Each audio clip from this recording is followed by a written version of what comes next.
Hello, Musto0063 back again, to pick up where we last left off Mega Man 3. And we're going up against Hardman next, so I'll give you 5 seconds or so to come up with your own dirty joke. I can't do everything. We start out in a rocky, mountainous looking area, and we can pretty much cheat this entire first screen. Giant bees will periodically show up, drop a hive onto the ground, and release a swarm of tiny bees towards you. But once a giant bee appears on the screen, you can move back to the left to scroll him off, and the wonderful thing is that that particular bee won't then reappear. So you don't have to worry about fighting off any swarms, and that makes this screen pretty much a non-issue. You do have to watch out for those pincer traps, don't stand too long in one place, but if you jump or slide and keep moving to the right, they're not anything to write home about. A forced use of Rush Coil once again, with an exceptionally irritatingly placed Hammer Joe atop the ledge. Only a tiny amount of room to work with, and jumping over the hammers with such a low ceiling above you is very difficult. The better bet is to slide under the hammers, but you still need to have good time and anticipate when you need to slide, and then you also need to make sure you don't slide too far into Hammer Joe himself. We have some monkeys to deal with. The first is simple enough, as you can easily hang far enough back to the left to shoot him before he drops down, and start jumping all over the place. Not so much with the second one, and you see that I don't even bother trying to take him out, I just make a run for it. Now if you don't stop to pause and just climb the ladder, you'll avoid that hammer, although obviously you can stop if you'd rather. This monkey can be a bit on the awkward side to deal with. Once he hung from the ceiling for a second time, I stopped trying to kill him and again just made a run for it. We have some Digger Mets in this area, but they're as easy as they've always been. 3 hits to the Met and they're done. If you're at all nervous about the first one in terms of having enough time to kill it, you can wait until it reaches the edge of the ledge and then turn around before doing so. And making this jump was apparently the most difficult thing about this stage so far. Oy. It's better to take the top path. Sure, you have an enemy to get by, but it's only another Digger Met and you get an E-Tank for doing so. Well worth it. Whichever path you took, you have to get by 1 Met in that screen, but nothing really to worry about. On a giant bee to get by, it's slightly tricky this time around to put to scroll off screen because you can't just walk slide immediately back to across the floor, or the pincer traps will get you, so you need to jump the first part of your way back. This can cause a few problems, especially if the hit direction's not working in your favour. There's that whistle again, although this is the trickiest of the 3 fights with Breakman during the Robot Master stages, owing to the uneven floor this time around. Once you know a trick to him, he's still pretty easy. Sitting Mega Man on the edge of the middle ledge as Breakman's coming back towards you, and he will never, for some reason, shoot at Mega Man's height. If you position more toward the middle of the ledge, he most certainly will, and then the pellet shots become rather hazardous. But yeah, if you live life on the edge, things will go a lot better for you. Okay, that's not any kind of comment on life in general, it just happens to apply to fights with Breakman. 1 Bicky blocking the path to the boss gate, and although slightly more menacing than one in Gemini's stage, you should comfortably have enough time to destroy him before he really gets anywhere near you. That brings us to Hardman. And apologies if you've watched my Magnet Man video recently, but I would like to again, although this will be for the last time, raise the issue of the controls in Mega Man 3. I didn't find it all that troublesome during the fight with Magnet, but here it got on my nerves. Especially since Mega Buster shots only do 1 bar of damage to Hard, they do 2 to Magnet, and this fight went on for a full minute and a half.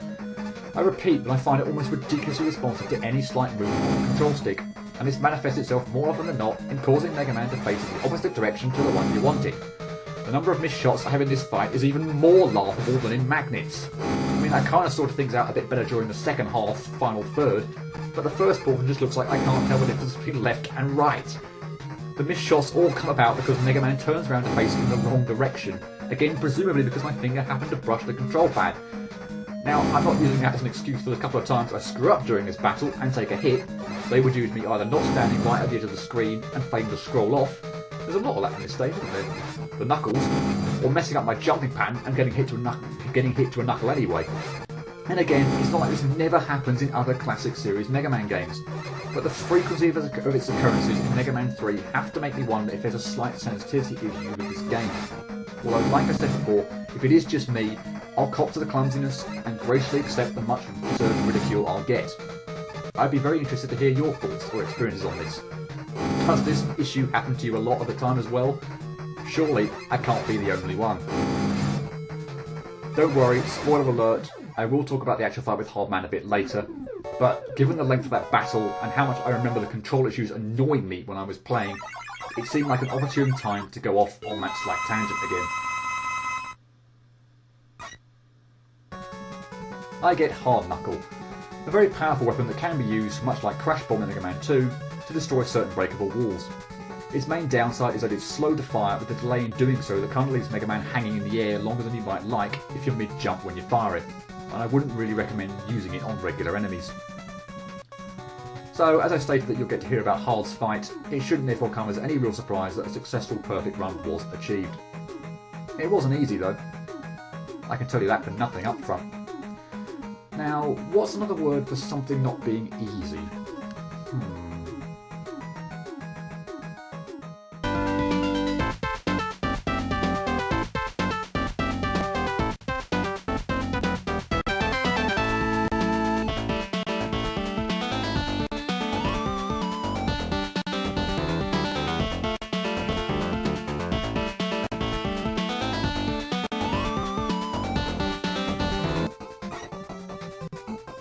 Welcome along to the perfect run portion of this video.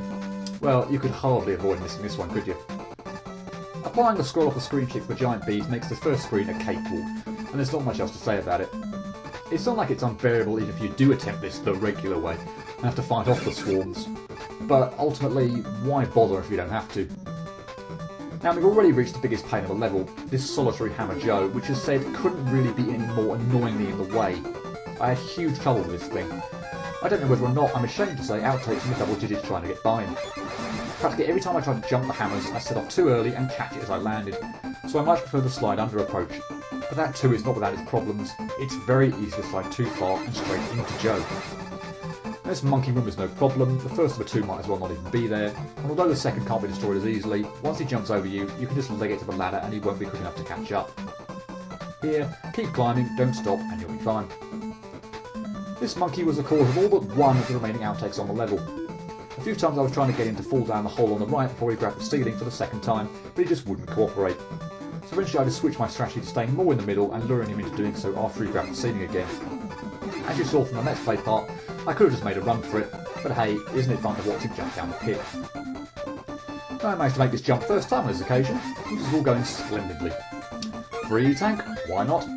It just so happens to be the short of the two paths at any rate. And yet another dropped one up. I'm telling you, if there's a curse, it's on the game rather than me. It seems to be my lucky charm. That one remaining level outtake was here, and I swear the hitboxes screwed me over.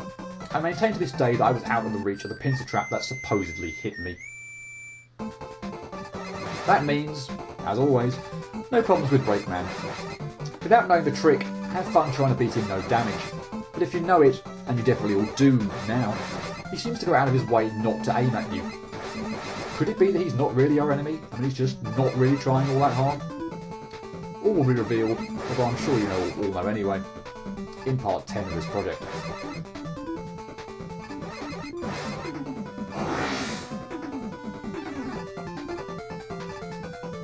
Getting down the hole there.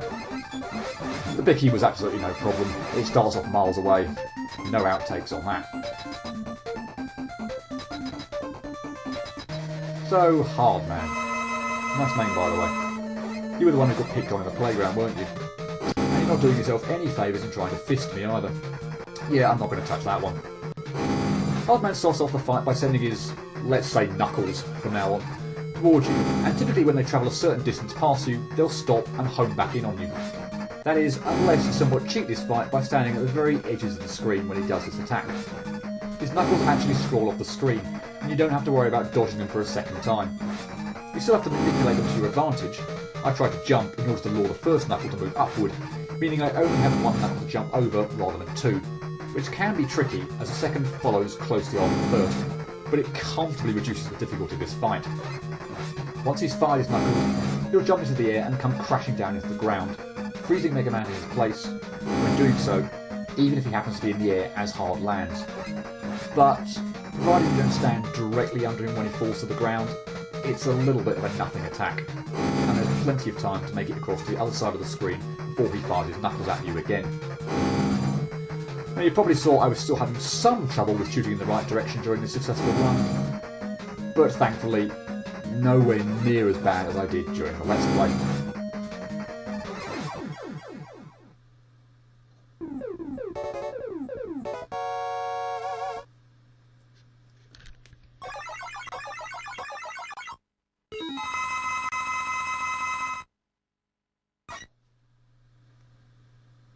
Three-quarters of Mega Man 3 taken care of. And a little like in Mega Man 2, we have two supposedly dubbed Nightmare Robot Masters left. But we'll get to those another time. It took me 55 minutes, so just shy of an hour, to get the winning perfect run on Hardman. In that time, I had the misfortune of messing up 24 times, 5 of which on Hardman. The stage is mostly pretty easy, but the Hammer Joe screen definitely bucks the trend. Easily the most difficult aspect of the stage due to the extreme close-quarter combat you're forced to engage in. The second monkey screen can also be problematic, although not as bad, but nothing else is really worth a mention at this point in time. Hardman, even with the trick, is not simple. It is astoundingly easy to not be far enough into the corners of the screen and thus not scroll the knuckles off, meaning they'll reappear and almost certainly hit you. Or mistime your baiting of the knuckles to leave yourself with a much more awkward dodge than you would ordinarily like. I'm not necessarily saying I'm proud at having 5 blots on my copybook, but yeah, much, much easier to mess up than you might think from watching the fight. Thanks to Hammer Joe, and in all honesty, a few more mess-ups on the Robot Master than I would have liked, I can't say I was thoroughly enjoying myself on this one, but under an hour to complete isn't too bad, and I wasn't seriously raging at any given time. Like Gemini, Hard also gets a middle-of-the-road 5 out of 10 from me. It's the solitary Hammer Joe and the Hardman fight, both contributing to a significant number of outtakes, that elevate the rating. And 5 out of 10 seems to be consistent with other stages that also took me around an hour to beat. Wow. Whoever's next, you know they're likely to be a huge pain. This was the point where I came unstuck during Mega Man 2, so I leave you to mull over whether it will prove to be a similar story in Mega Man 3. By now, if you've watched all of these perfect run attempts, you've hopefully got a feel for what my Mega Man skills are, and ultimately what my capabilities and limits are. Yay, nay, to one, both, either? You'll find out the answer to one of these menaces next time. Until then, cheerio.